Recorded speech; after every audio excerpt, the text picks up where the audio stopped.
윤석열 대통령이 잠시 뒤 2시에 시작되는 구속영장 실질심사에 직접 출석합니다.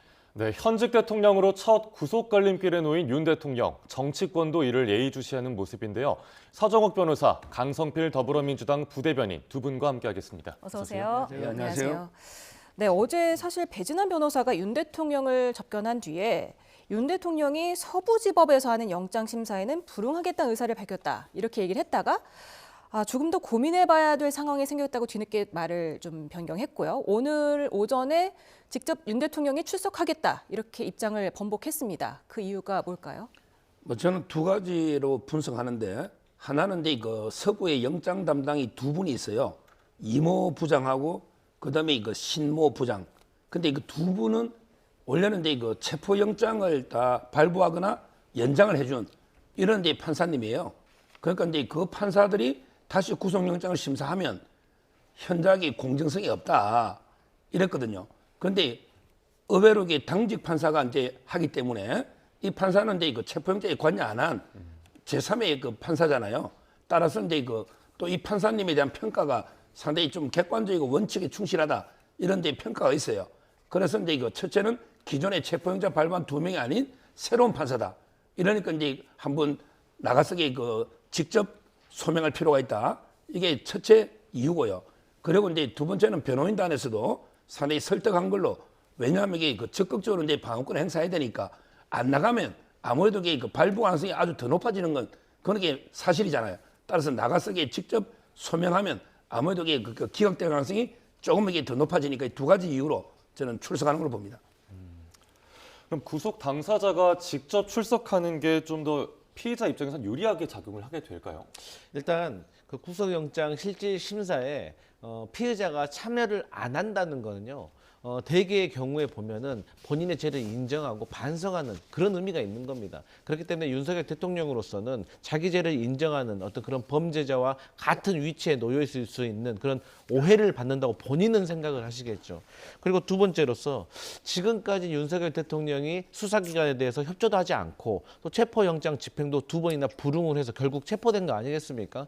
그래서 지금 온 국민적으로 윤석열 대통령이 헌법을 수호해야 되는 임무를 방기했다라는 지금 지적들이 많이 있기 때문에 또 그러한 상황에서 중앙지법에다가 본인들이 신청했던 것들이 기각당하지 않았겠습니까? 그동안은 계속해서 서부지법이 아니라 중앙지법에다가 영장을 청구했을 경우에는 다른 결과가 나올 거라고 그렇게 주장을 했는데 그것마저도 뒤집혀지는 상황이기 때문에 여러 가지 상황에서 윤석열 대통령이 영장 실질심사에 참석하지 않는다는 것은 본인에게 불리한 형세에 놓일 수 있기 때문에 참석한 걸로 보여집니다.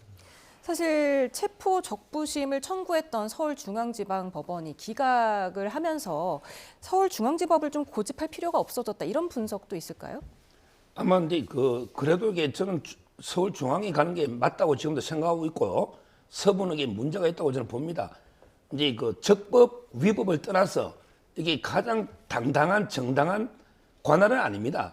왜냐하면 이게 원칙은 중앙이 맞고요. 억지로 이제 형소법에 따라 주소지로 이거는 이게 꼼수가 맞아요. 왜 그러냐면 이게 공처가 3년 동안 전부 중앙에만 청구했지 서부나 다른 데 한 적이 없습니다. 따라서 이제 대통령이 이걸 인정하는 거는 아니고, 다만 이제 아까도 말했지만 지금 아무래도 직접 출석해서 방어하는 게 아무래도 기각에 조금은 더 도움이 되는 거예요. 그래서 이제 변호인도 건의했고 본인도 그렇게 결단을 내린 게 아닌가 이렇게 봅니다. 예, 조금 전에 자막으로 띄워드렸는데 대통령의 법률 자문을 맡고 있는 석동현 변호사가 조금 전에 서울 서부지법에 도착했다는 소식이 들어와 있습니다. 네, 윤 대통령이 어제 그 청구 직후에 페이스북을 통해서 온라인 편지를 내놨습니다. 옥중 편지를 내놨는데 이제 2시까지 2시간이 좀 안 남은 상황에서 추가로 입장문을 낼 수도 있을까요? 입장문을 낼 수도 있다고 보는데 저는 이렇게 잦은 입장문 내는 거 안 좋다고 봅니다. 왜냐하면 기본적으로 본인이 했던 발언에 대해서 모순이 상당히 많이 가득 차 있는 경우들이 많거든요. 그런 차원에서 지금 이런 말을 했다가 나중에 다른 말을 했다고 하면은 이것이 논리적 모순이 있어서 본인의 어떤 재판 절차에 있어서 불리하게 작용할 수 있기 때문에 그렇게 좋아 보이지는 않는 것 같고요. 그런 차원에서 조금 설명을 드리면 예를 들어서 헌법재판소에 가가지고 윤석열 대통령의 변호인들이 아니 왜 비상계엄 하셨습니까? 라고 물어보니까 야당의 폭거를 알리기 위해서라고 했어요. 네. 그러니까 헌법재판관이 아니, 그러면 야당의 폭거를 국민에게 알리는 거하고 국회에다 군병력을 투입하는 거하고는 무슨 관계가 있습니까? 물어보니까 답변을 못해요. 그래서 나중에 답변서로 대신하겠습니다 라는 말을 했거든요. 그러니까 지금까지 윤석열 대통령 측, 예를 들어 석동현 변호사 같은 분들이 했던 메시지들이 사실상 지금까지 윤석열 대통령에게 긍정적으로 작용한 적이 거의 없습니다. 그렇기 때문에 저는 어떤 메시지를 낼 때는 신중해야 되고 앞뒤 관계를 조금 잘 살펴야 된다. 그런 측면에서 잦은 메시지를 내는 건 좋지 않아 보입니다. 아마 이제 이건 메시지는 어제는요 출석을 좀 안 한다는 전제하에 네. 이런 이제 메시지를 낸 걸로 제가 생각이 되고 오늘은 이제 출석하면서 굳이 이런 정치 메시지는 영장실질심사에 뭐 도움이 저는 안 된다고 보기 때문에 오늘은 이게 추가 메시지는 없을 걸로 저는 예상을 합니다. 네, 지난 15일 공수처에 체포됐을 당시 이후에 지금 사흘 만에 처음으로 공식 석상에 얼굴을 드러내는 거잖아요. 네. 그래서 뭐 한마디 할 수도 있지 않을까요? 네, 뭐 한마디 할 수도 있죠. 근데 제가 말씀드렸지만 지금까지 윤석열 대통령께서 그리고 대통령 뭐 비서실, 뭐 대통령실의 어떤 공보처에서 어떤 발행했던 어떤 윤석열 대통령과 관련된 해명 내용이 사실 팩트 체크가 제대로 안 된 경우가 많아가지고 얼마 안 있어서 바로 이게 사실과 다른 경우를 많이 봤거든요. 그럴 때마다 대통령에 대한 해명과 대통령에 대한 메시지가 사실상 신뢰도를 떨어뜨리는 경우를 만들거든요. 그리고 이러한 것들이 계속 논란이 확산되면 다시 말씀드리지만 이런 것들이 재판부에서는 모든 걸 다 증거같이 수집을 하고 있고 거기에 대해서 질문을 했을 때 앞뒤 논리가 맞지 않는다면 그게 윤석열 대통령에게 오히려 부메랑이 되어서 돌아올 수 있을 겁니다. 그런데 윤석열 대통령 측에서는 사실 이 재판의 결과보다는 지금 현재 여론전에 조금 집중을 하는 것 같아요. 그렇기 때문에 윤석열 대통령으로서는 본인에 대한 지지층에게 조금 호소를 하는 듯한 이 모든 어떤 사법 절차라든지 어떤 구속영장의 어떤 주체라든지 이런 것들이 좀 잘못됐다는 걸 좀 호소하면서 여론을 좀 결집시키려고 하는 의도에서는 또 발언을 할 수도 있겠다 그런 생각은 해봅니다. 그런데 제가 보기에는요. 아마 이게 뭐 경호는 그대로 이게 따르고 법무부 호송차라도 이게 앞뒤 경호가 있잖아요. 근데 포토라인이나 이게 한마디 하면 이게 경호가 상당히 어려워질 수 있고 따라서 저는 비공개로 아마 판사들이 또 출입하는 문이 따로 있어요. 따로 이게 비공개로 저는 들어가지 않을까. 법정 실질심사할 때 뭐 포토라인에 서서 이야기하고 이런 거는 거의 없습니다. 네, 지금 경호도 궁금한 게요. 사실 대통령이 15일 날 관저에서 공수처로 이동했을 때 그리고 공수처에서 서울구치소로 이동했을 때 다 경호 차량을 이용하지 않았습니까? 그런데 네. 오늘은 경호 차량을 이용하지 않고 호송 차량을 이용하게 되는 건가요? 그러니까 이제 현직 대통령이 처음으로 이제 체포된 상황 아니겠습니까? 그리고 현직 대통령이 처음으로 구속영장 실질심사에 참석하는 이런 일이 있었기 때문에 사실 법무부 그리고 수사기관 그리고 교정본부에서 나름대로 회의를 좀 했을 겁니다. 제가 과거에 듣기로도 이 비상계엄이 있고 난 이후에 체포영장이 발부된 이후에 교정본부에서도 만약에 현직 대통령이 체포가 된다고 하면 여기에 대한 경호는 어떻게 해야 되나 과거 전직 대통령의 경우에는 이 교정시설본부 안으로는 이 경호원들이 들어오지 못했습니다. 하지만 나름대로의 이 대통령에 대한 예우 차원에서 뭐 한 층을 비운다든지 여러 가지 어떤 시설 면에서 배려를 했었지만 사실 현직 대통령이기 때문에 경호처에서 들어와서 근접 경호를 해야 된다라는 말이 있었고 또 이게 구속 어떤 상황에 있었을 때 운동도 뭐 하루에 1시간이든 뭐 30분이든 해야 되는 것이거든요. 그러면 외부에 노출이 되는 경우도 있는데 이런 것은 어떻게 해야 되는지에 대해서 여러 가지로 교정본부와 법무부와 수사기관에서 협의를 한 상황에서 오늘 같은 경우는 호송 차량을 이용해서 이동하는 것으로 일종의 합의를 본 것으로 보여집니다. 네, 조금 전에 속보도 들어왔는데요. 윤 대통령이 서울구치소에서 오후 1시를 전후해서 출발할 것으로 예상이 되고 교정당국의 호송 차량을 탑승할 예정이다. 이런 뉴스가 들어왔는데 앞뒤로 경호 차량이 동행한다. 이런 소식도 전해져 들어왔습니다. 지금 1시 전후에 출발을 하면 한 얼마나 걸릴지 잘 모르겠지만 어쨌든 대통령이 찬 차량은 좀 교통 흐름에 방해를 받지 않는 거죠? 지금 이제 그 교통 통제를 할지 이게 원래 법무부 호송차는 그런 게 안 되거든요. 근데 앞뒤로 이게 경호 차량이 있으니까 과연 이게 교통 통제를 해주면 금방 올 거예요. 근데 그게 아니면 이게 그 서울구치소 상당히 서부니까 꽤 멉니다. 중앙까지는 이게 가까워도. 근데 1시간 정도 거 보면 이게 그 교통 통제가 될지는 좀 의문이 들어요. 일단 법무부 호송 차량은 그 교통 통제 이거는 권한이 없습니다. 네. 경기도 의왕에서 서울 마포까지 와야 되기 때문에 한 1시간 정도가 걸릴 것으로 예상이 되는데, 네, 윤 대통령이 언제 출발하는지는 들어오는 대로 전해드리고요. 현직 대통령이 초유의 구속 전 피의자 신문에 출석하면서 영장 전담 판사, 그 영장을, 네, 판사에도 관심이 쏠리는데 이게 영장 전담 판사가 아니라 차은경 주말 당직 판사가 맡게 됐더라고요. 이게 좀 이례적이란 말이 나오는데 어떤 건가요? 원래는 이제 그 일반 사건은 그래요. 일반 사건은 이제 그 영장 담당이 평일에만 하고요. 주말에는 이제 그 당직이 하는데 이제 그 현직 대통령이다 보니까 굳이 이 당직이 하는 게 맞느냐? 아니면 이게 그 어떤 최고참 뭐 수석 형사부장이나 또 부장 판사들이 있잖아요. 이렇게 따로 이제 수명 법관처럼 따로 지정해서 하지 않을까? 뭐 이런 이제 그 예측이 있었거든요. 근데 아마 이게 영장 담당 2명에 대해서는 체포영장이 관여를 했잖아요. 네. 그 점에서 이제 그 공정성에 현재의 시비가 있을 수 있기 때문에 아마 2명은 배제를 했고, 근데 그 또 다른 판사를 하나 새롭게 뽑기도 또 이게 여러 논란이 있잖아요. 전자 뭐 이게 배당하기도 그렇고, 그러다 보면 이게 그냥 원칙대로 일반 사람들에게 당직 판사가 해요. 급한 사건은. 그래서 이제 그 당직 판사로 아마 정한 것 같은데, 문제는 이제 뭐 기수가 비슷해요. 그 영장 담당 2분은 28기, 29기고요. 그다음에 오늘 하는 차은경 부장판사, 이분도 이게 연순 30기인데 오히려 이게 경력은 나이는 더 많아요. 68년생이거든요. 원래 이제 그 시험은 좀 늦게 봤지만 공기업에 있다가 시험에 그 연순 30기로 들어왔기 때문에 판사 경력은 충분하고요. 또 이게 큰 사건들 많이 중앙지부에 있을 때 맡았어요. 따라서 저는 뭐 상당히 공정하게 판결할 걸로 봅니다. 네, 사상 초의 현직 대통령에 대한 구속영장 청구가 되다 보니까 이걸 맡은 판사도 사상 처음 아니겠습니까? 굉장히 부담이 상당할 것 같습니다. 지금 체포적부심을 기각했던 판사에 대한 살해 협박도 이어지는 상황 아니겠습니까? 그러니까 이렇게 어렵고 큰 사건일수록 법과 원칙에 따라서 판결을 내리면 된다고 생각합니다. 우리 서정욱 변호사님께서 이번에 지금 차은경 판사에 대해서 잘 설명을 해주셨는데, 이분의 평판을 들어보면 그냥 뭐 실력이 탄탄하고 그다음에 묵묵히 일을 하는 법관으로 정평이 나 있더라고요. 그리고 이분이 조금 공정성 시비에서 조금 자유로울 수가 있는 게, 이재명 대표의 측근이라고 불리우는 정진상 실장과 관련된 구속영장 실질심사를 이분이 담당을 했습니다. 근데 그때 기각했어요. 그렇기 때문에 굳이 여당이라든지 야당이라든지 이런 어떤 공정성 시비에 휘말리지 않을 것이고요. 그다음에 윤석열 대통령 측에서도 계속해서 서부지법의 어떤 공정성에 대해서 이의를 제기했잖아요.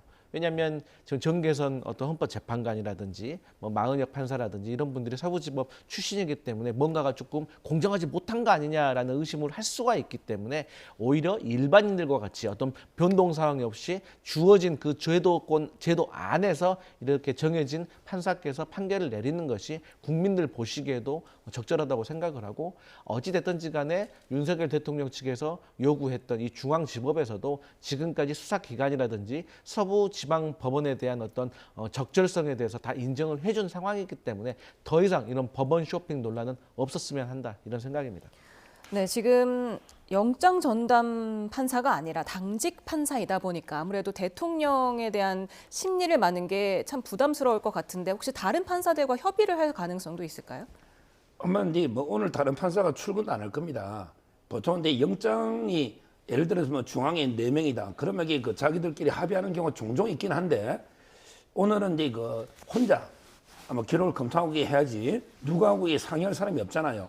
뭐 부담이 있더라도요. 이런 부담이 있을수록 오히려 이제 그 법과 원칙이 뭐냐, 그다음에 그 증거하고 팩트는 어떻게 돼 있냐, 그리고 이 법관으로서 직업적 양심에 따라 소신껏 하면 되지. 뭐 자고 우면 할 필요는 없다.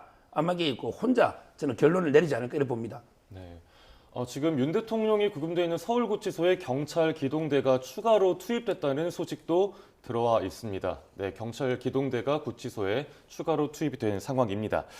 네, 잠시 뒤에 실질 심사가 진행이 될 텐데 참 모든 게 헌정사상 초유인 상황입니다. 근데 영장 실질 심사 과정도 좀 짚어주시면 좋을 것 같아요. 아마 이제 그 공수처가 지금 한 6-7명 검사들이 아마 온다고 합니다. 공처가 이제 물론 그 구속영장이 150페이지 하고 이제 그 점검물로 보면 거의 뭐 한 2-3만 페이지 넘을 거예요. 쭉 자료들이. 근데 그거 가지고 이게 설명이 어렵잖아요. 먼저 근데 보통은 이제 프레젠테이션 있죠. 화면 띄워가지고 한 30분이나 1시간이든 먼저 이게 그 왜 구속영장을 청구하는지 그 이유를 이게 먼저 범죄 혐의하고요. 그다음에 그 도주하고 증거인멸 보통 이게 이런 순으로 하거든요. 네. 근데 이번에는 아마 이게 도주 우려가 된지 안 된지 밝혀줄 수 없다 이런 이야기가 있어요. 따라서 이제 그 대통령이 도망은 어렵잖아요. 아마 이제 그보다는 보도 보면 이제 뭐 다시 재범 우려가 있다든지 2차 계엄 뭐 이런 이제 이야기나 주로 중점을 두지 않을까. 범죄 중대성 측면 이렇게 그 공처 검사가 먼저 할 거고요.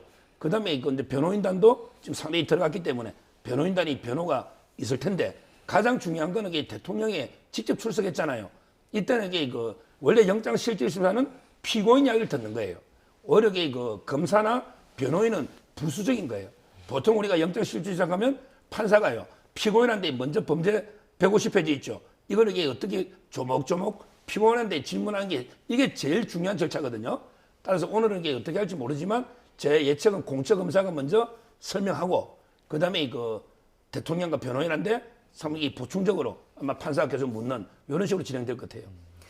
윤 대통령에 대한 첫 번째 체포영장 심사가 한 33시간 만에 나오지 않았습니까? 오늘은 좀 얼마나 걸릴 것으로 예상하시는지요? 네, 오늘도 뭐 좀 비슷한 정도의 시간은 걸릴 것 같습니다. 보통의 경우 같은 경우는 뭐 오후 전이든 오후든 어쨌든 간에 이 구속영장 실질 심사를 한 명의 판사가 심사를 하잖아요. 그러면 모든 심사의 과정을 거친 다음에 뭐 오후 5시, 6시 정도에 끝나고 나면 그 이후에 이제 판결을 내리기 때문에 보통 빠르면 10시, 11시, 보통 12시 자정이 넘어서 결과가 나오는데 아무래도 윤석열 대통령과 관련된 희대에 정말 잊지 않았던 일이기 때문에 조금 늦어질 수는 있을 거라고 생각을 합니다.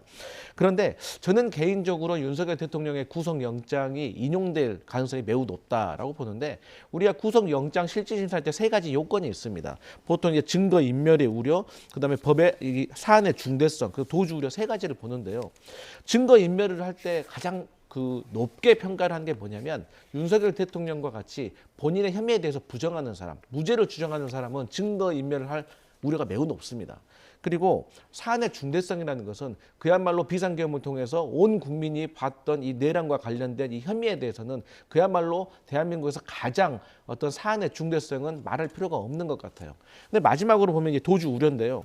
이 윤석열 대통령이기 때문에 어디도 도주를 하겠냐라고 말을 할 수가 있는데 현실적으로는 맞지만 이게 법적으로 해석을 하면 이미 윤석열 대통령은 수사기관의 수사에 불응을 했습니다. 그리고 체포영장 집행에도 2차례나 불응을 했습니다. 이것은 도주 우려와 연결이 되는 부분인 거거든요. 물론 대통령이기 때문에 조금 상황은 다를 수가 있지만 그래서 이 구속영장 실질심사에서 보는 이 3가지 요건에서 윤석열 대통령이 상당히 불리한 형국에 처해 있다. 그리고 추가적으로 지금까지 계속해서 이 법원과 관련된 적절성 시비, 이의제기 이러한 것들이 재판부로 하여금 조금 구속영장 인용을 좀 가능성을 높게 평가하게 할 수 있는 것 같습니다. 그런데 그 체포영장하고 좀 다른 게요. 체포영장은 이제 그 서류를 보내가지고 서류를 보고 이게 발부 여부를 하기 때문에 시간 제한이 없어요. 그러니까 이제 뭐 이틀이 걸리든 3일이 걸리든 33시간도 관계없는데 구속영장하기 48시간 구인영장이 있어야지 하기 때문에 대기를 하고 있어야 되거든요. 따라서 그렇게 오래 걸릴 수는 없고 뭐 제가 보기에 심사 끝나고 아마 자정 전후나 늦어도 그 새벽 1~2시에는 나와야지 뭐 33시간 이런 식으로 날짜가 바뀔 정도로 이렇게 가기는 어렵습니다. 네. 이르면 오늘 밤, 아니 뭐 늦어도 내일 새벽 안에는 결과가 나올 거라는 말씀을 해주셨는데 윤 대통령 측이 신청한 체포 적부심을 서울중앙지법이 기각을 했잖아요. 그러면 윤 대통령이 오늘 2시에 심사인 출석을 하는데 구속 적부심도 청구할 가능성은 어떻게 될까요? 그거는 이제 만에 하나 이게 구속이 된다면 그거는 이게 100% 한다 봐야죠. 체포 적부심이나 이게 구속 적부심이 있는데 요거는 이제 그 체포 아마 이제 그 장소다 보니까 체포 적부심은 이게 한 명이 하는 거예요. 근데 구속 적부심은 반드시 이제 그 합의부 3분이 하거든요. 따라서 이제 그 체포 적부심하고는 이게 권위가 다를 거예요. 솔직히 저도 체포 적부심은 변호사 제가 28년도 한 번도 해본 적이 없어요. 어느 판사도 제가 제 동기들 판사들 해본 적이 없대요. 왜? 네. 48시간 내에 구속영장 청구하거나 아니면 이게 풀어주기 때문에 적부심을 할 이유가 없잖아요. 근데 구속 적부심은 상당히 중요합니다. 그리고 이게 합의부 갑니다. 반드시 3명이 하기 때문에 저는 뭐 만에 하나 구속이 된다면 당연히 구속 적부심 한다 이렇게 보면 돼요. 네, 만약에 구속이 된다면 구속적부심을 청구할 거라고 얘기를 하셨는데 이번에도 서부지법 아닌 중앙지법에 청구를 할까요? 근데 이제 서부지법이든 중앙지법이든 사실상 이 야당이 보기에는 어느 곳에다가 구속영장을 청구하든지 간에 이거는 인용이 될 거라고 저희는 생각을 해요. 왜냐하면 이 구속 적부심도요. 구속 전과 구속 후에 변동사항이 있어야 되는 거예요. 그게 가장 중요한 겁니다. 그럼 이 변동사항이란 건 무엇이냐. 구속되기 전의 상황과 구속된 이후에 뭔가 특별하게 변동된 사항이 있어야 돼요. 예를 들면 사기꾼들이요. 이 피해자가 있을 거 아닙니까? 그러면 구속될 줄 모르고 사기 피해자들에게 피해를 변제하지 않습니다. 근데 구속이 돼버린 거예요. 그러니까 놀래가지고 이제 구속되기 싫으니까 그때서야 변호사 보내가지고 합의금을 주면서 변제해서 합의를 이루는 겁니다. 그렇기 때문에 피해자가 사실상 없어진 겁니다. 그런 특이한 변동사항이 있었을 때 재판부에 제가 피해를 변제해서 변동사항이 있으니까 저를 풀어주세요라고 신청하는 게 구속 적부심인데 윤석열 대통령의 지금 케이스는 변동사항이 없습니다. 그러니까 윤석열 대통령으로 인해서 피해를 받은 게 국민의 어떤 마음이라든지 경제 상황이라든지 여러 가지 헌법 질서 파괴인 건데 이게 구속 전후로 뭐 복구된 상황이 없는 거잖아요. 그렇기 때문에 구속 적부심은 제가 봤을 때는 기각되기 어렵다 이렇게 보여집니다. 네, 조금 전에 들어온 속보입니다. 차정현 주임검사 등 공수처 수사검사들이 서울 서부지법에 도착했다는 소식이 들어왔습니다. 취재진들이 질문을 했는데 이에 대한 답변을 하지 않았고요. 내란 혐의 입증에 사활을 걸 것으로 보이고 있습니다. 지금 영장 실질 심사가 신문만 끝나면 바로 윤 대통령은 바로 다시 서울 구치소로 돌아가는 거잖아요. 신문은 좀 어느 정도 걸릴 것으로 예상하십니까? 옛날에 뭐 여러 군데 중요 사건들 보면 뭐 박근혜 대통령도 있고 이재용 회장도 있고 뭐 9시간, 10시간 이런 식으로 걸린 적도 있긴 있어요. 따라서 이제 그 뭐 시간이 제한이 있는 건 아닙니다. 2시부터 아마 공처가 또 얼마나 오래 또 브리핑 하느냐, 그다음에 변호인단이 얼마나 오랫동안 변론을 하느냐. 따라서 저는 뭐 길게 보면 이게 9시간, 10시간까지도 걸린 경우가 많아요. 실제. 오늘 이게 얼마 걸릴지는 뭐 제가 단정할 수는 없고요. 그다음에 구속 체포적부심도 중앙에 왔잖아요. 이게 아주 이상하게 돼 있는 게 서울구치소에 체포가 돼 있잖아요. 지금. 그러면 이게 서울구치소의 관할은 서울중앙지방법원이에요. 그래서 체포적부심은 원래는 이게 중앙지법밖에 할 수가 없는 거예요. 그러니까 자꾸 이게 영장을 서부로 하다 보니까 생기는데 아마 저는 체포적부심이든 구속적부심이든 중앙에서 이게 합의를 해야 되는 게 아닌가 이렇게 보고 있습니다. 왜? 서울구치소의 장소에 따라서 관할 법원이 정해지는 거죠. 네, 여야의 입장, 구속 수사를 보고 있는 여야 입장도 한번 짚어보겠습니다. 일단 국민의힘은 대통령의 방어권이 보장이 돼야 한다는 입장이고 민주당은 죄의 중대성 그리고 비협조적 태도를 들어서 필요하다라는 입장인데 네, 두 분 이에 대한 의견도 한번 들어보겠습니다. 먼저 네, 한성훈 이제 대변인님. 네. 윤석열 대통령께서는 지금까지 헌법에 보장되지 않은 방어권까지도 행사하고 계시는 거예요. 더불어서 많은 지지자들을 통해 가지고 뭐 도로 위에 들어 누는다든지 여러 가지 공권력을 투입하게 하는 비효율을 발생시키고 있기 때문에 저는 여기에 대해서 좀 부적절하다라고 생각을 하고 또 윤석열 대통령께서는 지금까지도 뭐 우리 서정훈 변호사님 변호사 28년 동안 하셨다고 하셨지만 체포 적부심 한 번도 본 적이 없다고 하잖아요. 근데 이러한 거의 사문화된 어떤 제도까지 활용을 해가지고 계속해서 방어권을 행사하고 있는 거 아니겠습니까?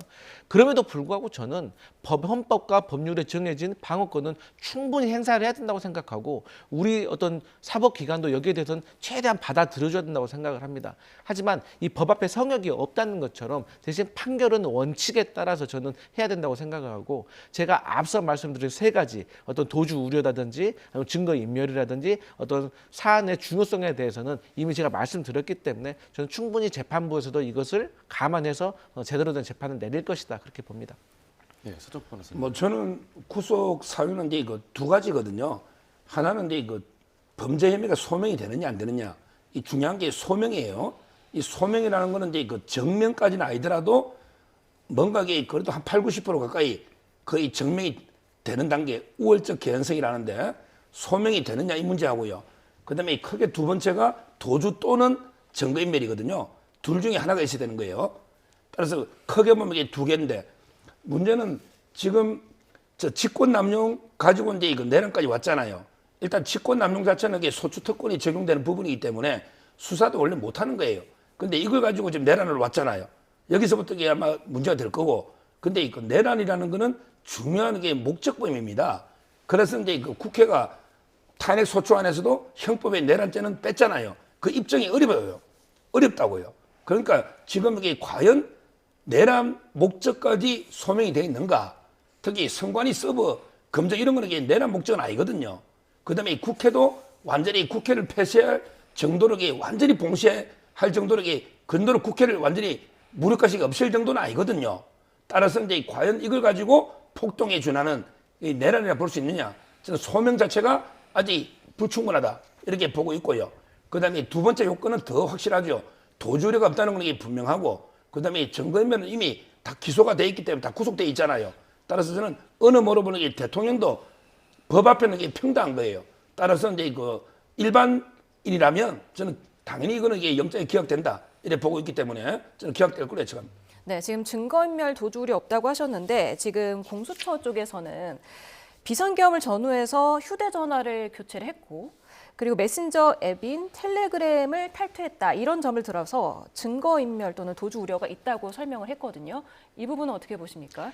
사실 이제 윤석열 대통령이 증거인멸을 할 수 있는 가능성은 매우 높죠. 그리고 사실 지금까지도 수많은 증거를 인멸했다고 저희는 판단을 하고 있기 때문에 구속이 필요하다라고 생각하고, 저희 야당과 많은 국민이 생각하는 것처럼 수사기관에서도 상당히 이를 우려스럽게 보고 있기 때문에 체포, 구속 이런 절차를 거치려고 하는 겁니다. 그러니까 예를 들어 볼까요? 우리가 이제 비상계엄이 시작됐잖아요. 그 다음에 바로 해제가 됐습니다. 그리고 나서 당시 계엄사령관이라고 하시는 분이 국회에 나와서 이거 언제 알았냐 물어봤어요. 뭐라 했습니까? TV 보고 알았답니다. 그러면 누가 당신을 계엄사령관으로 임명했습니까? TV 보고 알았다는 거예요. 그런데 며칠도 안 지나서 그게 다 드러났잖아요. 본인이 대통령에게 이러한 것을 사전에 다 지시를 받고 계획을 했고 모의를 했고 이러한 내용들. 그리고 우리가 이제 중요 임무 가담자라고 하잖아요. 뭐 방첩, 특전, 뭐 여러 가지 군 사령관들도 뭐라고 했습니까? 자기들은 처음에 뭐 특전 사령관 같은 경우는 이 특전 임무단이 이 국회 가는지도 몰랐다는 거 아닙니까? 근데 그런 것들도 다 알고 보니까 대통령에게 직접 전화를 받고 또 국정원 차장도 대통령에게 지시를 받고 명단을 받고 이런 것들이 다 드러났고, 또 최근에서도 뭐 드론 사령부라고 하잖아요. 이런 거에서 어떤 드론을 무인기를 북한으로 보냈냐 이런 거에 대해서 조금 문서들이 조금 은폐되고 삭제된 그런 정황이 있다고 그 상황을 공수처가 포착했다는 거예요. 그러니까 너무나도 많아서 얘기를 못하는 거거든요. 그렇기 때문에 저는 증거인멸의 우려가 있기 때문에 당연히 윤석열 대통령의 인신을 구속하는 것이 맞다 이렇게 보여집니다. 네, 지금 서울 서부지법에 포토라인을 설치했다는 소식이 들어와 있습니다. 대통령이 출석한 것에 대비하는 건데 만에 하나 지하 주차장을 통해서 영장 심사에 응할 수도 있는데 이럴 경우에는 별다른 입장이 없이 그냥 바로 심사에 들어갈 것으로 보이죠? 지금 이제 영장 실질 심사에서 포토라인을 해가지고 거기에 강제로 세운다. 이거는 저는 안 맞는 것 같아요. 물론 이게 뭐 대통령이 스스로 내 국민께 할 말이 있다. 그럼 당당하게 이러면 모르겠지만 저는 대통령의 뜻에 반해서 포토라인을 세운다. 이거는 말이 안 되고요. 아마 제 생각에는 이게 그 지하나 여기 판사 통로가 있거든요. 그게 경우에도 맞는 것 같아요. 지금 또 공수처가 또 구속영장 청구서 이런 표현을 썼습니다. 전형적인 확신범이다. 보통은 이런 표현은 어떤 범죄 혐의자에게 씁니까? 보통은 이제 뭐 자기 범죄가 죄가 된다고 생각 안 하고 나는 이게 확실하게 정당한 행위를 했다. 뭐 이런 이제 범죄자들한테 보통 확신범이다. 이런 표현을 쓰는데 우리 옛날로 치면 양심수들 있잖아요. 민주운동하다 양심수들은 자기가 이게 법을 어겼다고 생각 안 하잖아요. 근데 저는 대통령께 이런 확신범 이런 표현을 쓰는 게 맞나? 공처가 좀 이게 공처의 그 검사들이 상당히 그 경험이 좀 아주 일천합니다. 대부분 이게 변호사다가 들어가서 이게 수사 경험이 거의 없어요. 3년 동안 이게 기소가 성공한 사건들이 거의 없거든요. 그러다 보니까 이게 그 좀 표현에 상당히 좀 거친 불필요한 표현들이 많이 들어간 게 아닌가 이렇게 봅니다. 네, 근데 또- 이해들. 네. 네, 말씀하시죠. 네, 공수처는 근데 또 영장을 탄탄하게 준비했다면서 신병 확보 좀 자신감 보이고 있는데 그거에 대해서는 어떻게 보세요? 그거는 이제 뭐 자기들이 하는 이야기인데요. 공수처가 중앙지법에 5번 영장 청구해서요. 5번 다 기각된 거예요. 그러니까 이제 이번에 서부 갔잖아요. 아마 이제 뭐 저는 발부될지 안 될지 장담 못하지만 만약에 발부되더라도요. 공수처가 이게 뭐 수사를 잘 해가지고 자기들이 탄탄하게 써가 발부됐다고 생각 안 해요. 이거는 이제 국민 여론이나 이미 여러 가지 이제 이미 답이 정해져 있는 거 아니겠습니까? 뭐 공처가 이게 자기들이 논리 탄탄하게 써가지고 수사를 잘 해가지고 발부된다? 공처가 한 게 뭐 있어요? 10시간 동안 묵비고 아무것도 한 게 없어요? 그렇잖아요. 따라서 이거는 공처의 일방적인 주장이죠. 네, 공수처는 또 윤 대통령이 2차 계엄을 실행하려 한 정황이 있어서 추가 수사가 필요하고 향후 탄핵이 기각되면 다시 비상계엄 등 극단적인 조치를 할 수 있다 이러면서 재범 위험이 있기 때문에 구속이 필요하다 이런 걸 강조했다고 하죠. 그렇죠. 그러니까 지금까지 검찰이라든지 공수처 수사로 드러난 내용들을 보면 윤석열 대통령이 이런 말 했다는 거 아니에요? 아니 계엄을 내가 그 국회에서 150명이 모여가지고 계엄 해제를 시킨다고 하더라도 내가 계엄을 2번, 3번 발동하면 되니까 4명에서 1명씩 끌어내라 뭐 이런 말을 했다는 거 아니겠습니까? 그러니까 그러한 것들을 봤을 때 당연히 윤석열 대통령이 어떤 일을 저지를지 모른다는 점이고 이것도 이제 확인이 되어야 되지만 사실 북파 공작원이라든지 특전사가 이게 투입된 거 아니겠습니까? 근데 이분들이 계엄이 해제된 이후로 곧바로 복귀를 했는지 무기를 반환했는지 뭐 이런 내용들 그리고 윤석열 대통령이 뭐라 했어요? 질서 유지를 위해서 소수 병력을 국회에 투입했다라고 했는데 질서 유지하기 위해서 야구방망이 꺼내고 도끼 꺼내고 반달 원형 절단기 꺼냅니까? 그건 뭐 야만 시대에 나오는 거 아니에요? 그리고 질서 유지를 위해서 소수 병력이라고 하는데 말씀드렸듯이 북파공작원, 특전사, 군인, 경찰 4,649명인가? 뭐 5,000명이 다 되는 인원들을 투입했다는 거 아니겠습니까? 그렇기 때문에 이러한 것들을 봤을 때는 윤석열 대통령이 만약에 대통령직에 계속해서 있는다면 우리 국민들이 일단 불안한 겁니다. 또 어떤 행동을 할지 모르고 지금 와서는 이제 어떤 얘기까지 꺼내냐. 국회 해산권이 없어서 계엄을 했다고 얘기를 해요. 아니 무슨 대통령제 국가에서 무슨 국회 해산권이 있습니까? 그래서 여러 가지로 우려스러운 상황이다 이런 말씀 드리겠습니다. 근데 이거는 말도 안 되는 전 주장인 게요. 아니 한번 생각해보세요. 그때 국회에서 해제 요구해서 국무회의 심의 거쳐서 계엄을 2시간 만에 해제를 했잖아요. 그러면 2차, 3차 계엄할 것 때문에 그때 해제 안 하고 계속 계엄하지 왜 해제를 합니까? 그다음에 두 번째, 지금 계엄 선포한다면 그 국무위원 총리나 장관들이 그게 누가 이게 심의 국무회의가 되겠습니까? 다 반대하잖아요. 그다음에 세 번째, 지금 국방장관도 없고 사령관들이 다 줄구석돼 있는데 지금 대통령이 계엄 선포하면 그 따를 군이 누가 있습니까? 이 말도 안 되는 게 재범의 위험이나 이거 황당무계한 주장이지. 지금 이게 어떻게 계엄을 또 한다는 이건 진짜 말도 안 되는 상식에 반하는 주장이에요. 네. 근데 죄송한데 그런 것들을 우리 민주당이 작년 8월부터 국회에서 제기를 했어요. 우려를. 그러니까 김용현 전 국방부 장관이 국회 나와서 국회의원 앞에서 온 국민 앞에서 뭐라고 얘기했습니까? 무슨 전문 배우 뺨치는 듯이 어떻게 이런 일이 일어나냐고 막 비웃었어요. 그때 국민의힘도 막 비웃었어요. 어떻게 이런 일이 일어나냐고. 뭐 나라도 먼저 광화문 가서 반대하겠다고. 뭐 요즘 군인들은 엄마 비상계엄이라고 전화하면 절대 나가지 말아라. 이런다고 얼마나 비웃었습니까? 그런데 그게 어떻게 됐습니까? 현실로 일어났잖아요. 그렇기 때문에 이런 우려스러운 상황이다 이런 말씀 드리겠습니다. 예, 지금 그거에 대해서 윤 대통령 측 윤곽근 변호사가 이렇게 반박을 했습니다. 비상계엄은 직을 걸고 하는 건데 확신 없이 비상계엄을 하는 게 말이 되느냐? 확신범이라는 건 죄가 없다는 얘기다. 그리고 대한민국의 여건상 계엄을 2번 할 수 있겠느냐? 그리고 텔레그램을 삭제한 거는 엄청난 정보나 문자 메시지가 들어오고 쓸데없는 게 있으니 정기적으로 정리하는 건 당연하다. 일반인도 다 하는 거다. 이런 걸 증거인멸이라고 하는 건 부실수사다. 이렇게 말했습니다. 이 부분은 어떻게 보시겠습니까? 그냥 간단하게 말해서 그게 증거인멸인 거예요. 거기에 대해서 증거인멸을 그러니까 이게 증거인지 아닌지 이게 어떤 수사에 필요한 자료인지 아닌지를 왜 본인이 판단합니까? 그런 것은 수사기관에서 확보를 해가지고 재판부에다 제출을 하면 그 재판부에서 판단을 하는 거예요. 이게 비상계엄 이후에 윤석열 대통령 측에서 정말 잘못된 게 뭐냐면 이 어떤 갈등, 시비가 있었을 때는 모든 판단은 법원에서 내리는 건데 아니 뭐 경호처 차장이 막 계속 법률을 해석하고 뭐 대통령의 변호사가 뭐 헌법에 대해서 해석을 하고 본인이 한 해석은 맞고 다른 사람의 해석은 틀리고 이제는 그걸 넘어서 가지고 헌법재판소에 대한 판결이나 이런 것들도 다 부정하는 이런 상황이 사법 질서를 무너뜨리는 심각한 상황이다 이렇게 말씀드리겠습니다. 네, 여야가 참 이 같은 현안을 놓고 보는 시각도 굉장히 첨예하게 갈리는데 권성동 원내대표가 이런 말을 했더라고요. 윤 대통령에게도 이재명 대표 구속영장 기각 때와 같은 잣대를 적용해야 한다. 이거 어떻게 해석하면 됩니까? 이재명 대표가 근데 그 재판 받는 것 중에 법정형이라 하는데 법에 정해진 형이요. 무기징역형이 4개가 있어요. 뭐냐면 이제 그 대북 송금도 1억이 넘으면 무기징역이거든요. 최대. 그다음에 그 FC도 뇌물 133억이 무기징역. 그다음에 배임이나 횡령독의 그 특경법에 의해서 이게 액수가 초과되면 이게 무기까지 가능합니다. 그러면 이제 대장동하고 백현동이 되는 거예요. 이런 식으로 이재명 대표 법정형도 무기징역이 4개나 가능한 게 엄청난 혐의로 이게 재판받는데, 근데 그것도 증거가 작으냐 하면요. 그게 아니에요. 이화영 부지사는 이제 이미 고등법원 실제 4심 최종심까지 유죄가 된 거예요. 근데 거기에 보면 수차례 뭐 전화로 보고하거나 아니면 이게 그 전자결제로 17차례 뭐 인제했다 이런 게 다 나옵니다.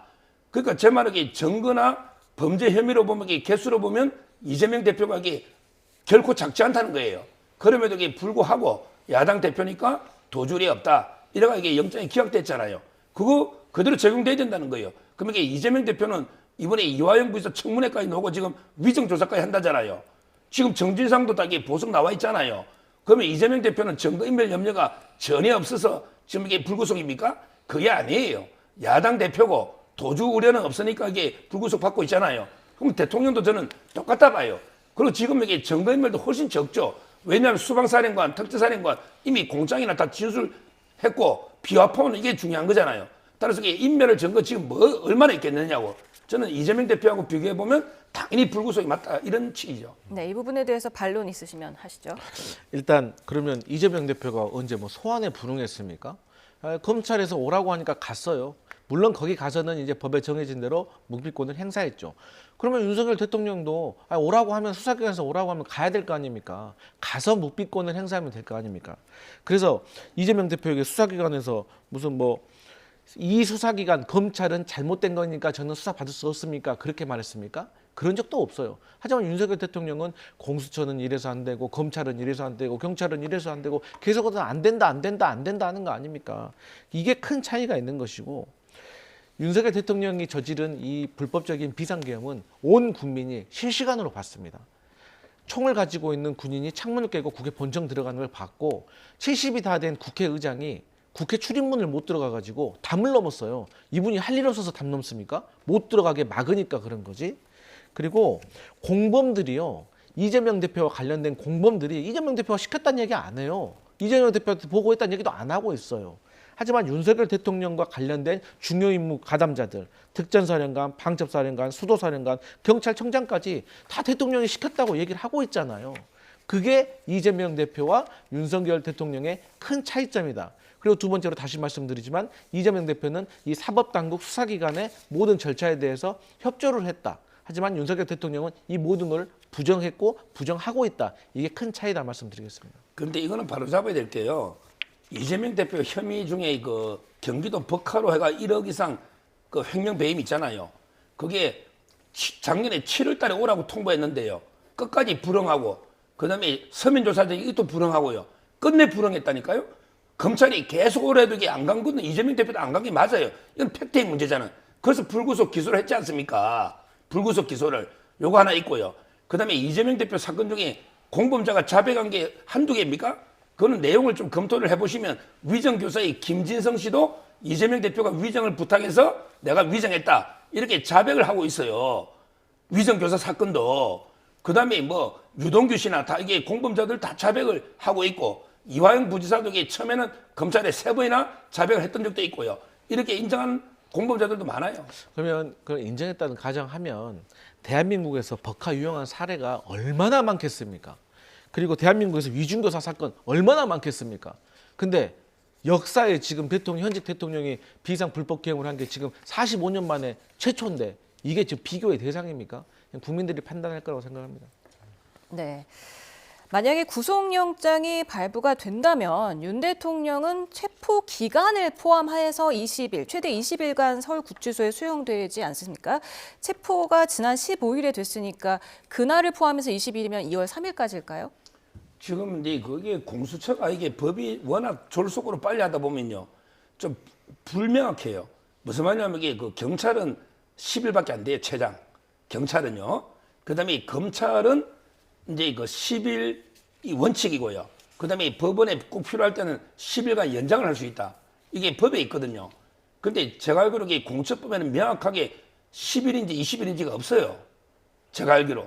아마 이게 법을 졸속으로 이게 공처 성격을 경찰로 보는지 아니면 이게 검찰로 보는지 따라. 그래서 자기들은 이게 어차피 뭐 검찰로 봐가지고 이게 20일이다. 그래서 우리가 10일 정도 수사하고 그다음에 검찰에 중앙지검에 검사 넘겨야 돼. 이것도 코미디잖아요. 또 이게 중앙지검에 검사한테 반드시 넘기라고 돼 있어요. 그러니까 서부에 영장하는 것도 저는 웃긴다 봅니다. 왜? 관할은 이게 중앙지검은 중앙지법이 대응되거든요. 그래서 저는 이게 공처가 10일을 또 뭘 할지도 의문인 게 지금 수사 거부권 진술 거부하고 있잖아요. 아무 진술 안 받고 있거든요. 그러면 이게 굳이 10일을 들고 있을 또 이게 이유는 뭐 있나요? 저는 어떤 결론이 나든 이게 중앙지검에 검사한테 넘겨야 된다. 이렇게 보고 있습니다. 그 공수처와 검찰이 열흘씩 나눠서 조사를 한다고 알려져 있는데 그러면 윤 대통령이 공수처의 조사에는 불응하고 있는 상황이면 검찰 조사 때는 조사에 좀 응할 거라고 보십니까? 저는 윤석열 대통령이 검찰 수사에도 과연 응할까? 저는 회의적입니다. 왜냐하면 윤석열 대통령 측에서는 그게 아니라고 하지만 저는 윤석열 대통령에겐 지금 헌재에서 탄핵 심사라는 한 가지 절차, 법적 절차하고 형사소추와 관련된 형사재판과 관련된 이 투트랙으로 진행이 되고 있는 거거든요.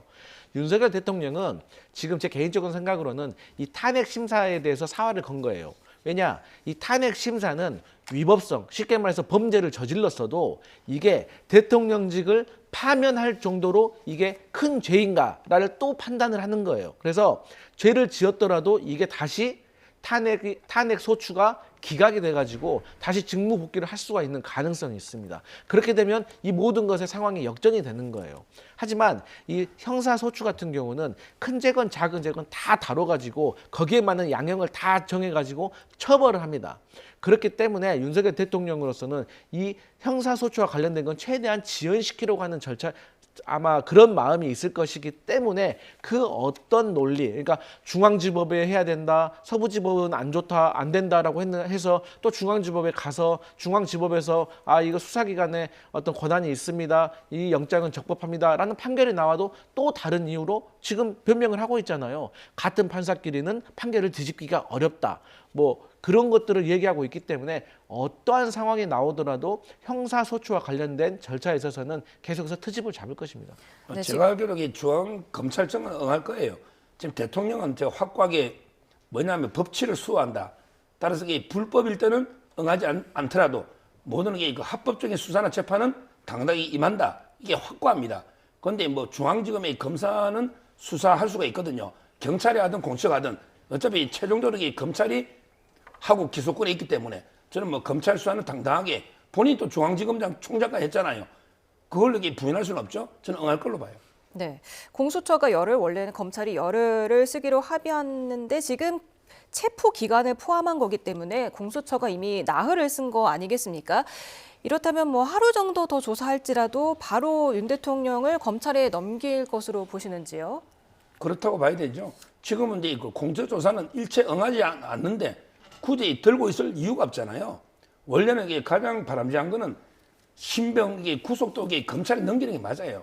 그러니까 공처는 사건을 처음부터 이첩해야 되는데 본인들이 서부에 무리하게 영장을 받아놓고 또 수사는 하나도 못하고 다시 중앙으로 가면요. 그러면 검찰은 또 중앙지법으로 기소를 해야 되는 거예요. 따라서 여러 데 절차적인 혼선이 많이 빚어지는데 지금이라도 신속하게 넘겨야지 계속 시간을 끌 이유가 없다 이래 봅니다.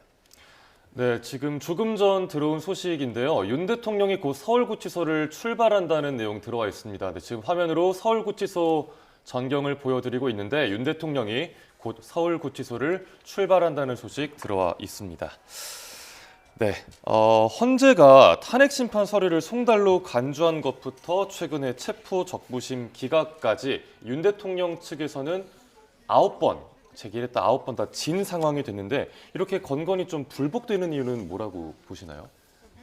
저는 지금 이게 법치가 막 흔들리고 있다고 봐요.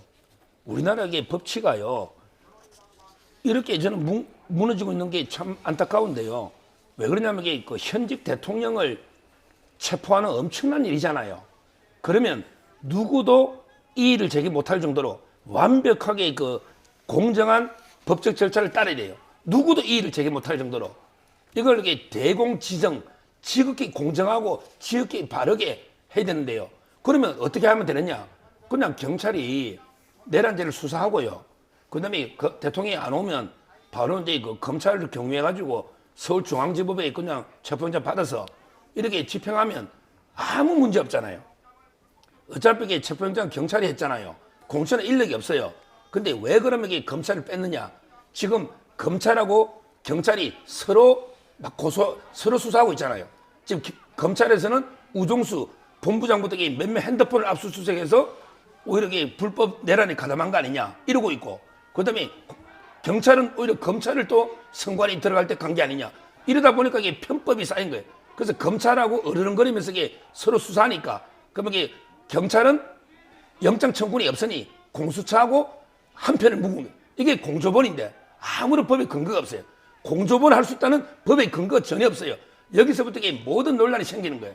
따라서 저는 하나하나 그 지극히 바른 절차 아무도 시비 못 걸, 특히 제 같은 법조인도 절대 이 일을 못할 이 방법이 있는데 전부 이게 우회해서 편법으로 가다 보니까 계속 논란이 지금 벌어지고 있는 거죠. 그런데 이제 이게 법원에서 영장이 발부되기 전에는 우리 서정우 변호사님께서 하셨던 주장에 충분히 일리가 있을 수가 있고 얼마든지 저런 주장을 할 수가 있습니다. 그런데 법원에서 그게 아니라고 판단을 내려줬잖아요. 서부지법에서 그렇게 내렸어요. 근데 그 서부지법의 판단도 잘못됐다고 막 우기니까 그래서 본인들이 윤석열 대통령 측에서 중앙지법에다가 또 넣었어요. 적부심을. 근데 거기서 지금까지 서부지법의 영장도 맞고 주장도 맞고 수사기관의 권한도 있다라고 다 판결을 내려줬어요. 근데 계속해서 저렇게 불평, 불만을 제기를 하면 대한민국은 이제 갈등이 있었을 때 누가 결정을 내려주나요? 저는 보수의 가치가 이 법치주의라고 생각을 하거든요. 그리고 모순인 게 뭐냐면 윤석열 대통령 측에서 최근에 우종수 국가수사본부장을 고발하고 그다음에 오동훈 공수처장을 고발을 했어요. 저는 이게 정말 궤변인 것 같아요. 왜냐? 두 분 다 윤석열 대통령이 임명하신 분이거든요. 그런데 우종수 국가수사본부장을 내란죄로 고발한 거는 주범이 공범을 고발한 거예요. 그리고 공수처장을 고발한 거는 도둑이 경찰을 고발하는 거예요. 그러니까 이러한 정말 말도 안 되는 사법 질서를 흐트러뜨리는 것을 저는 윤석열 대통령 변호인 측에서부터 윤석열 대통령을 설득해서 막아야 되는데 지금의 상황도 윤석열 대통령에게 제대로 된 법적 조언을 못하는 것 같아 아쉽다 이런 말씀 드리겠습니다. 네, 지금 수사기관 수사 외에도 지금 헌재에서 탄핵 심판이 진행되고 있지 않습니까? 윤 대통령 측에서는 계속해서 헌재 심판이 우선이다 이렇게 얘기를 해왔는데 구속이 되더라도 헌재 변론기일에는 출석을 할 수 있는 거죠? 그렇죠. 지금 이제 그때는 체포 48시간 급하다 보니까 이게 허락이 안 나니까 못 갔지만 원래는 이제 구속된 분도 민사 재판이든 다른 본인 재판이 있으면요 당연히 그 출석할 수가 있는데 저는 헌재도 그 공정성이 꼭 하나 이 문제는요 지금 요즘 이게 법조계 큰 문제인데 그 수사 기록 있죠. 우리 그 문서를 송부촉탁할 때 헌재가 이제 그 국가기관에다가 문서를 보내달라 할 수 있잖아요. 근데 재판 중이거나 소추 중이거나 수사 중에 문서는 못한다 이렇게 법에 돼 있거든요. 근데 뭐냐면 와 저는 헌재가요 그거는 원본을 못하는 거고 복사를 해가 이게 등본은 가능하다. 그러면 이게 원본 안 하고 복사가 다 가져가면 굳이 그런 조문을 둘 필요가 뭐 있을까요? 이거는요 박근혜 대통령도 이게 많이 지적됐는데 진짜 바로 잡아야 돼요. 그러게 법률이거든. 헌재법 32조. 근데 시행규칙으로 된대. 그 찾아보니까 규칙이 법률보다 위에 있을 수도 없는데 저 규칙도 그런 말이 없어요. 앞으로도 누구든 하더라도요. 수사기관이나 재판 중인 서류는 마음대로 보내면 기밀도 유출되고 또 개인정보도 있고 여러 가지 전문적이기 때문에 앞으로 이 제도는 진짜 헌재가 법을 바꾸지 않는 이상은 앞으로 이런 건 하면 안 됩니다. 수사 서류를 다 받아서 그걸로 증거를 쓴다. 이게 말도 안 되는 이야기입니다. 네, 지금 14일부터 해서 화요일, 목요일에 변론기일이 열리고 있고 그렇게 되면 21일 오는 화요일에 다시 변론기일이 열릴 텐데 그때는 좀 어떤 내용이 오갈 거라고 보세요? 헌법재판소에서요. 네. 일단 지금 헌법재판소에서는 윤석열 대통령 측에게 몇 가지를 요구를 했는데 윤석열 대통령 측에서 불응하고 있는 상황입니다. 예를 든다면요. 행안부에다가 사실 조회 신청을 통해서 국무회의가 있었는지, 그리고 이 내용을 통해 가지고 참석자들의 사실 조회 신청을 밝히기로 했는데 왜 지금 이걸 안 하고 있냐라고 변호인 측에다 물어보면 변호인 측은 하겠습니다라고만 얘기를 합니다. 그러니까 이 국무회의 회의록이 있었느냐는 상당히 중요한 거잖아요. 왜냐하면 이 비상계엄을 발동하는 이 요건 중에 하나가 국무회의 심의를 거치게 되어 있고 그 심의 후에 관련 장관들이 또 부서를 하게 되어 있는데 이러한 것들 또 이러한 과정 속에서 국무처리는 뭐라고 말을 했는지. 그런데 이제 지금 한간에 들리기로는 대통령께서 국무위원들 모아놓고 5분 동안 나는 이거 해야 된다, 이거 안 하면 다 틀어진다, 나는 간다 이랬다는 거 아닙니까? 그러니까 이러한 증언을 객관적인 자료로 뒷받침을 해야 되는 것이고 윤석열 대통령도 비상계엄이 정당했다라고 주장을 하려면 이 국무회의록을 보여주면서 내가 이렇게 적법 절차에 의해서 했으니까 정당합니다라고 얘기를 해야 되는데 헌법재판소에서 이걸 제출하라고 하는데 제출하지 않습니다. 그러면서 갑자기 윤석열 대통령의 변호인 측에서는 러시아하고 우크라이나 전쟁이 2014년부터 민족 간의 갈등을 일으켜 이상한 궤변을 늘어놓으니까 헌법재판관이 앉으라고 했어요. 앉아 계시라고. 그리고 비상계엄을 통해서 어쨌든 평화 시에 증거 확보를 못했으니까 이거 비상계엄을 통해서 부정선거 의혹에 대한 증거를 확보하려 했다. 그러니까 이런 것과 관련해 가지고 질문을 하면 제대로 답변을 못하니까 다 답변서로 대신하겠다라고 하는 거거든요. 그러니까 이러한 내용들이 앞으로도 지루하게 헌법재판소에서 진행이 될 것이다. 이렇게 보여집니다. 네, 윤석열 대통령 잠시 뒤 오후 2시에 영장실질심사에 출석하기 위해서 곧 서울구치소를 출발할 것으로 보입니다. 원래 1시 전후에서 떠난다고 보도가 됐는데 지금 1시 한 5분 25초 지나고 있는데 아직은 떠나는 기미는 보이고 있지 않습니다. 저희가 지금 화면으로 계속해서 서울구치소 현장을 보여드리고 있거든요. 뭔가 지금 화면에 잡히면 다시 한번 설명을 드리기로 하고 만에 하나 구속영장이 오늘이나 내일 기각이 된다면 윤 대통령은 즉각 석방되고 또 공수처의 내란죄 수사는 좀 급제동에 걸릴 것으로 보입니다. 어떻게 예상하십니까? 그렇죠. 윤석열이 바로 팩스로 보내주기 때문에 판사가 결정하면요, 바로 즉시 석방해야 돼요. 즉시 당일날 밤에 하는 것도 아니고요. 즉시 하기 때문에 그러면 관저로 복귀되는 거고, 그리고 기각이 됐다는 말은 아마 이유를 봐야 되겠지만 공수처의 내란 수사권이 상당히 정당성이 없다고 하나 이럴 가능성이 많잖아요. 그러면 공수처 수사는 급제도에 걸릴 텐데 문제는 그게 다가 아니에요. 반드시 공처나 국수본 이번에 책임 문제가 반드시 남을 겁니다. 어차피 대통령 측에서 내란죄로 고소를 해놨거든요. 제가 보기에 내란인지까지는 모르겠는데 직권남용이나 이런 거는 진짜 나중에 반드시 공처가 제대로 FM대로 원칙대로 했는지 아닌지 그 책임은 져야 될 겁니다. 네.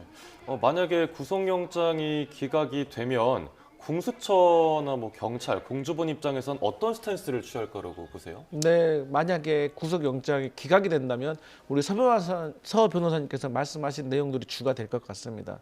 그러니까 일단 기각이 된다면 지금까지 윤석열 대통령이 제기했던 어떤 서부지법이라든지 그리고 공수처가 이 수사 권한을 가지고 있느냐 없느냐 이런 논란들을 사실상 법원에서 또 거기에 대해서 한번 재고해 볼 가치가 있다라고 인정을 해준 꼴인 거거든요. 그렇기 때문에 만약에 기각이 된다면 정말 사회적으로 상당한 혼란이 파장이 일 겁니다. 네, 지금 어제 밤 늦게 통과된 특검법 이야기도 한번 해보겠습니다. 지금 여야 합의가 7시간 걸친 마라톤 협상에도 결렬이 됐습니다. 이 이유는 뭐라고 보십니까? 지금요, 민주당이 특검 있잖아요. 거기에 보면 가장 무서운 독소 조항이 하나 있어요. 이거 있으면 다른 협의를 할 필요도 없어요. 뭐냐면 수사하다가 인지가 되는 관련 사건이 있으면 할 수 있다. 이 종목만 있으면요, 내란 게 100개든 1000개든 10,000개든 마음대로 해요. 지금 공처가 그렇게 하고 있잖아요. 직권남용밖에 없는데 직권남용 가지고 내란도 관련 사건이고 외환도 관련 사건이고 전부 관련 사건이면 모든 범죄에 우리 공처는 모든 걸 다 할 수 있다. 이거 똑같잖아요. 지금 예를 들어 민주당 안 들어가면 앞에 내란 범죄 몇 개 있을 거 아니에요. 선전선동을 빼도요. 수사하다 보니까 선전선동 혐의가 있네. 그럼 수사하는 거예요. 또 내란 수사하다 보니까 북한에 도발을 전단을 의혹이 있네. 그럼 또 외환 수사하는 거예요. 따라서 그 독수장 이 관련 사건 이걸요 너무 남용을 해요. 원래 관련 사건은 그런 게 아니고 이런 거예요.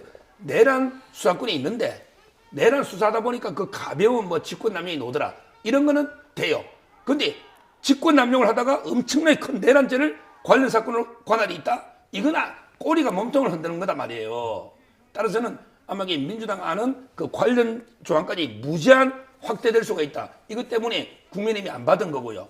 민주당이 이제 뭐 독자적으로 어제 강행 처리했잖아요. 최상목 대행이 저는 재요구할 거고요. 그러면 이게 다시 표결할 거예요. 그때는 200표 이탈이 안 나올 것 같아.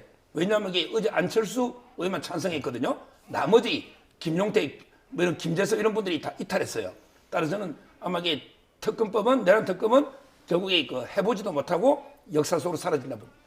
근데 그 말씀해주신 그 국민의힘 측에서 독소 조항이라고 지적하는 그 조항이 그 전에 나왔던 특검법에도 포함이 되어 있던 내용 아닙니까? 그러니까요. 제 말은 이게 잘못된 관행이 있으면 이걸 바로 잡아야 되는데 옛날에도 잘못했으니까 이번에도 이게 잘못하자. 이러면 이게 법치가 발전합니까? 우리 박근혜 대통령 때 그 블랙리스트 같은 게 어디 있냐 말이야. 전부 이게 보면 관련 사건 해가지고 오히려 이게 완전히 다른 사건으로 변질해버렸잖아요. 박근혜 대통령 때 그게 잘못됐잖아요. 따라서 이게 그걸 바로 잡아야 되는지 옛날에도 이랬으니까 이번에도 이러자. 이건 진짜 잘못된 논리죠. 근데 그런 논리로 따진다고 하면은 쉽게 얘기해서 완벽한 TV 나올 때까지 계속 흑백 TV 보고 있어야 돼요. 왜요? 내년에는 조금 더 완벽해질 거고 그 후에는 또 완벽해질 거기 때문에 원래 법이라는 것이요. 항상 국회에서 발의를 하게 되면 이 재정법보다 그러니까 최초로 만들어진 재정법보다 개정안이 다수입니다. 왜냐하면 이 법은 항상 우리 인류의 뒤를 따라오는 거거든요. 새로운 상황이 만들어지고 새로운 법이 만들어지고 새로운 문화가 만들어지기 때문인 거예요. 그렇기 때문에 그런 차원인 거고 그런다고 해서 범죄가 발견되면 이 수사기관에서 눈을 감아야 됩니까? 아니잖아요. 그리고 앞서 말씀 주셨지만 박근혜 전 대통령 국정농단 때 윤석열 검사가 이거 제대로 한 겁니다. 그랬기 때문에 그 국정농단의 진실이 규명된 겁니다. 근데 그때는 맞고 지금은 또 하면 안 된다? 이거는 범죄자가 본인의 범죄를 더 밝혀지는 게 두려워서 하는 변명이다. 이렇게 생각합니다. 네. 여야가 사실 처음부터 합의 가능성이 없던 협상을 벌이면서 각자 명분만 쌓은 거 아니냐 이런 분석도 있더라고요. 지금 이제 가장 저는 황당한 게 특검이란 게 뭐예요? 특검이란 건 이게 수사하는 거 되잖아요. 수사를 하는 거 되잖아요. 근데 우리나라는 이제 일사부질이라는 게 있어요. 한 번 기소가 되고 재판받으면 이게 두 번 처벌되지 않거든요. 근데 지금 대통령까지 내란으로 기소가 될 상황인지 아닌지 이러잖아요. 20일 내에.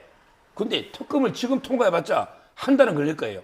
그러면 이게 버스가 다 떠났는데 특검이 수사할 게 아무것도 없잖아요. 뭐 이게 부스러기 몇 개 다른데 뭐 직권남용 수사할 것도 아니고. 따라서 저는 이미 시간적으로 늦었다 이렇게 보고 있어요. 민주당 쪽에서는 일단 외환 혐의 그리고 특검팀 규모, 수사기간을 다 지웠습니다. 그래서 수정안이 본회의 통과했는데 조금 전에 나왔던 말처럼 결국 이제 최상목 대행한테 그럼 관심이 쏠리는 거잖아요. 최상목 대행이 거부권 행사할까요? 저는 최상목 대행이 거부권을 행사할 걸로 생각을 합니다. 그분이 지금까지 해오셨던 행동들이 그랬거든요. 그랬기 때문에 그렇게 생각을 하고 저희 민주당은요. 아니 국민의힘에서 평소에 그놈의 독소조항이라고 말했던 것에 대해서 정말로 민주당 안이 아니라 국민의힘 아니라고 할 정도로 저희가 양보를 했어요. 그 가장 큰 게 뭡니까? 외환죄인 거예요. 사실 이 외환죄라는 거는 저희 민주당이 이 외환죄를 왜 다뤄야 된다고 말했냐면 이 비상계엄과 관련된 이 내란과 같은 경우 우리 어쨌든 간에 우리 국내에서 일어난 우리 국내의 정치 상황이거든요. 부패 상황인 거고. 하지만 이건 북한과의 전쟁이 일어날 수 있는 일이었었던 거예요. 그렇기 때문에 북한의 무인기를 침투하거나 북방 한계선에서 긴장을 고조시키고 그다음에 오물풍선이 날라왔을 때 원전 타격을 해가지고 북한 간의 국지전을 이렇게 유도해가지고 그걸 가지고 비상계엄의 요건을 충족시켜가지고 이것을 합법적으로 비상계엄을 하려고 했던 의도가 보이는데 이랬다면 우리도 우크라이나처럼 3년 동안 전쟁을 해야 될 그런 상황이 있었을 수 있다는 거거든요. 그럼에도 불구하고 어차피 진실은 언젠가 규명될 것이기 때문에 저렇게 국민의힘에서 외환죄는 하면 안 된다고 하니 저희가 그걸 양보한 거 아니겠습니까? 그리고 수사 기간도 마찬가지예요. 사실 민주당이 말했던 최초의 수사 기간은 150일이었는데 이것도 들여다보면 최초의 20일은 준비 기간입니다. 그리고 수사 기간은 70일이에요. 쉽게 말해서 90일인 거예요. 근데 여기에서 한 번 연장을 할 수가 있어요. 국회의 보고를 통해서. 그러면 120일입니다. 그러면 국민의힘이 주장하는 110일하고 10일 차이밖에 나지 않아요. 한 번 더 연장을 하려면 대통령 권한대행이 허락을 해줘야 되는데 허락해 주겠습니까? 그러니까 결국에는 이제 와서 모든 거 이것도 안 된다 저것도 안 된다 하는 걸 보고 마지막에는 인지된 것에 대해서 수사하면 안 된다라고 하는 거 보면 애초에 국민의힘은 특검법을 발의할 마음이 없었다.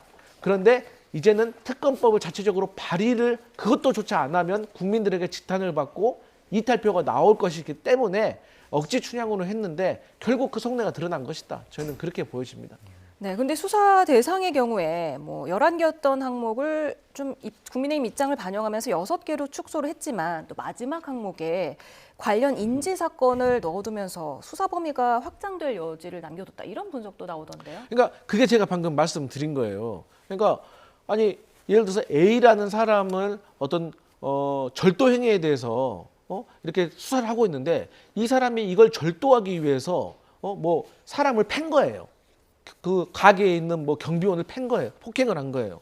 그러면 이것은 절도 사건이기 때문에 절도만 이것을 수사해야 됩니까? 아니면은 들어가는 길목에서 경비원을 폭행한 것까지 이것을 수사해야 됩니까? 이건 당연한 것이고 앞서 말씀드렸지만 대표적인 게 박근혜 전 대통령 국정농단 사건에서 윤석열 검사가 했던 겁니다. 그래서 이 모든 걸 밝혀내가지고 그때 성과로 지금의 윤석열 대통령이 있게 한 겁니다. 그런데 그걸 이제 와서 국민의힘이 막겠다라는 것은 진실을 밝히지 말자는 거예요. 그리고 아니 지금도 계속해서 말했던 내란 내란 선전 성동 혐의 제외합시다 해서 이것도 제외했잖아요. 외환죄, 북한 문제, 뭐 군사 기밀 시설 얘기하길래 다 뺐잖아요. 그러면 왜 이것은 그때 얘기 안 한 겁니까? 그렇기 때문에 저는 국민의힘에서는 이 특검 자체를 무력화시키기 위해서 하고 있는 어떤 정치적 어떤 음모가 있는 것이 아닌가 그렇게 생각합니다. 네, 앞선 내란 특검법이 폐기될 때 단 2표가 모자라서 폐기되지 않았습니까? 이번에 최상목 대행이 거부권을 행사해서 재표결에 들어간다면 어떨 것으로 보시는지요? 뭐 재표결을 하게 되면 저는 개인적으로 그래도 국민의힘에서 18표 이상의 이탈은 저는 생길 거라고 생각을 합니다. 18표 이상이요? 네. 왜냐하면 국민의힘에서 지금까지 요구했던 것들에 대해서 민주당이 받아들였잖아요. 그런데 여기에 대해서 더 거부를 한다? 그래서 저는 뭐 8표 정도면 될 거지만 저는 국민의힘에서 양심이 있는 김상욱 의원과 같은 분들이 있을 거라고 생각하고 이 본회의 통과 때는 150표면 되는데 이건 공개잖아요. 그렇기 때문에 굳이 또 본인의 어떤 정치적인 어떤 지형에 대해서 그럴 수밖에 없었던 거라고 생각하고 재표결은 이제 무기명이기 때문에 저는 분명히 많은 이탈표가 나올 거라고 생각합니다. 몇 표가 나올 것으로 제가 보십니까? 보기에 저번에 198표 나왔잖아요. 네. 근데 저번보다 적을 거라니까요. 왜? 이번에 당론을 발의했고 그 협의가 결렬됐잖아요. 따라서 저는 이탈표가 훨씬 적다고 보고 있고 실제 어제도 안철수 의원 빼고는 찬성한 사람이 없어요. 김재섭이나 김용태 의원도. 자, 그다음에 비율을 좀 잘못 드는 것 같아요. 절도를 하는데 뭐 문을 부수고 들어가는 거 이거는요. 관련한 사건이 없어도 할 수 있는 거예요. 그러니까 관련 사건 수사할 수 있다. 이게 없어도 당연히 절도 수사하다가 이게 문 부수는 거 할 수 있는 거고요. 그러면 이게 비유컨대 뭐냐? 저 외환죄를 빼준다 했잖아요. 근데 내란 수사하다가 관련 사건을 이게 외환이 북한하고 뭐가 나오네? 이러면 이게 외환도 할 수 있다니까요. 또 선전선동은 당연히 할 수 있는 거죠. 내란 선전선동은. 왜? 국회 막은 게 내란 수사하다가 선전선동이 왜 빠집니까? 제 말에 빼주는 게 있으면 신용이고 무한대 확대될 수 있는 거예요. 네, 지금 원래 1시 전후에서 서울구치소를 떠날 것으로 보도가 됐었는데 조금 늦어지는 것 같습니다. 이렇게 되면 가는 데는 얼마나 걸릴지는 모르겠지만 현장에서는 그러면은 포토라인에 서지 않고 바로 들어갈 가능성이 높아지는 건가요? 그거는 뭐 포토라인의 시간이 얼마 안 걸리는데 제가 보기 교통 통제가 하지 않을까. 지금 제가 여러 번 이게 만약에 교통 통제가 안 되면요. 절대 2시에 지금 주말이잖아요. 절대 이게 불가능한 시간인데 아마 이게 교통 통제가 돼서 그대로 이게 신호 없이 달리면 그러면 이게 딱 예측 시간이 나옵니다. 요즘 이게 다 카톡에는 나오잖아요. 택시나 타보면. 그러면 이게 한 32분이다. 이러면 이게 꼭 맞춰서 아마 가지 않을까 이래 보입니다. 네, 지금 저희가 이 시각 서울구치소 상황과 서울지방법원을 보여드렸습니다. 지금 서울지방법원에 조금 전에 굉장히 많은 지지자들이 나와 있는 것으로 보입니다. 지금 구치소에도 지금 태극기를 흔들고 계신 지지자도 보이는데요. 안전을 어떻게 보장해야 될까요? 그러니까 우리 서정욱 변호사님께서 말씀하셨던 것처럼 저는 개인적으로도 대통령이 서부지법까지 가는 과정에 있어서 교통 통제를 좀 해야 된다고 생각을 합니다. 어쨌든 대한민국의 현직 대통령이잖아요. 그런데 이 교통 통제를 하지 않으면 중간에 정차하는 경우가 생깁니다. 그럼 이 정차하는 과정에서 어떤 일이 생길지 모르는 것이거든요. 그리고 또 대통령이 방탄 차량을 타고 있는 게 아니라 어쨌든 법무부 호송 차량을 타고 있는데 이 호송 차량의 안에 보면 철창은 다 있긴 하고 안전하긴 하지만 어쨌든 방탄 유리는 아닐 겁니다. 그렇기 때문에 저는 신호 교통 통제를 하면서 대통령의 방탄 차량들이 근접 경호를 하는 과정에서 저는 대통령의 이동을 하는 것이 맞다고 생각을 하고요. 어쨌든 대통령의 호송 차량이 나오는 과정에서 저렇게 찬성이나 반대나 여러 가지 집회들이 있는 것은 저기 형사 기동대가 출동을 했기 때문에 이분들이 저는 알아 적절하게 통제를 할 것으로 저는 보여집니다. 네, 경찰이 서울구치소 인근 교통 통제를 시작했다고 속보로 나왔기 때문에 통제가 되는 순간 이제 나올 것으로 보이죠. 지금 이제 저게 그 집회에 참여한 분들 좀 말씀드리면 지금 서울구치소는 이게 그래 안 많을 거예요. 서부하고 이게 지금 현재 그 우리 집회하시는 분들이 그 정가훈 목사님 있잖아요. 여기 주도하는 분들은 지금 광화문으로 다 이게 가 있고 그분들이 서부구치소에 있고요. 그다음에 또 다른 큰 이게 또 한 분류가 더 있어요. 이쪽은 이게 좀 더 강한 것 같아요. 그냥 누워서라도 이게 막아야 된다. 이런 식으로 이쪽은 이게 서부지법에 많이 있었어요.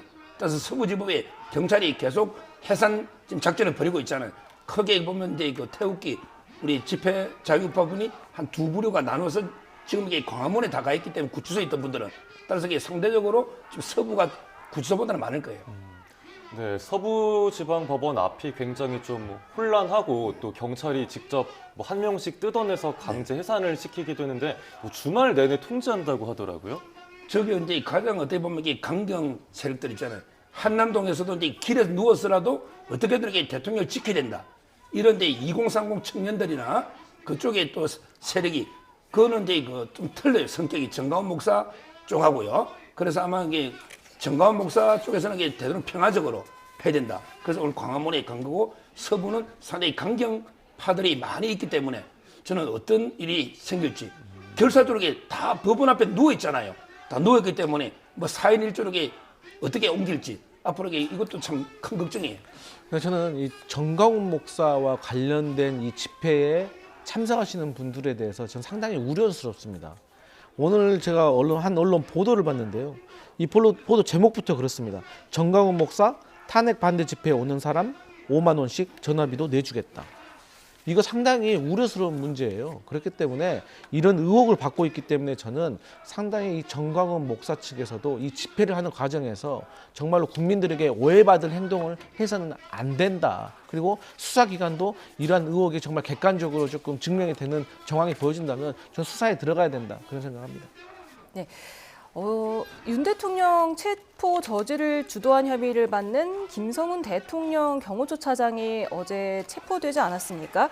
그리고 오늘은 그에 이어서 이광호 경호본부장이 경찰에 출석해서 체포가 됐습니다. 이로써 대통령 경호처 강경파 2명이 모두 경찰에 체포가 됐는데요. 지금 그 김성훈 차장이 윤 대통령 생일 축하를 위해 만든 찬양곡을 주도한 것으로 알려지면서 논란이 일기도 했습니다. 관련해서 녹취가 준비가 되면은요, 바로 한번 들어보고 갈까요? 아니면 준비가 되는 상황에서 지금 저희가 또 여쭤보도록 하겠습니다. 강경파 2명이 경찰에 체포된 상황 어떻게 보셨습니까? 저는 왜 굳이 이게 체포까지 필요한지 모르겠어요. 우리 박종준 경호처장은요, 체포를 안 했거든요. 근데 이번에 그 직무대리 차장은 이게 그 스스로 자발적으로 출석을 했잖아요. 따지고 보면 이게 그 경호처는 경호처의 일을 하는 겁니다. 경호처의 절대 존재 가치는 대통령을 이게 끝까지 경호하는 거 아닙니까? 저는 이걸 가지고 이게 굳이 도주 의리도 없고 자진 출석했는데 체포까지 한다는 건 이게 너무 좀 이렇게 가혹한 조치가 아닌가. 얼마든지 불구속으로 이게 수사해서 뭐 어떻게 기소하든지 할 수 있는데 굳이 뭐 현행 체포하듯이 이렇게 하는 거는 저는 과잉 조치다 이렇게 보고 있습니다. 그 김성훈 차장이 그 대통령 생일 파티에 관련해서 뭐 친구 생일 파티 해줄 수 있지 않냐 뭐 그런 말을 했더라고요. 근데 이게 뭐 직권남용이나 강요죄로 연결이 될 수가 있나요?